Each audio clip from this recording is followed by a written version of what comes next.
mi udělalo vážně radost. ATV a Apollo Road. Ladíte rádio Kasa.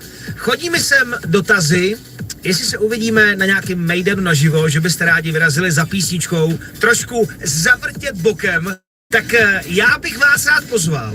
Přátelé, to příští pátek, je to za týden. V pátek večer se totiž uvidíme ve Studence, kousek od Ostravy, takže příští pátek 8. května jsem ve Studence v klubu Vagon. Bude to moje premiéra a nejenom, že vám tam budu hrát pesky z Milénia, tak jako teďka tady na Kisu, ale samozřejmě přihodíme nějaký ty 90, protože to je doba. To jsou písničky, na kterých jsme všichni vyrůstali, 90 a miléniovky. Takže za týden se moc na vás těším naživo na mejdanu ve Studence. Vemte si foťáky, vemte si telefony, uděláme si selfiečko, s tím se počítá jakoby. No a teď počítám s další muzikou, třeba za malý moment Italers.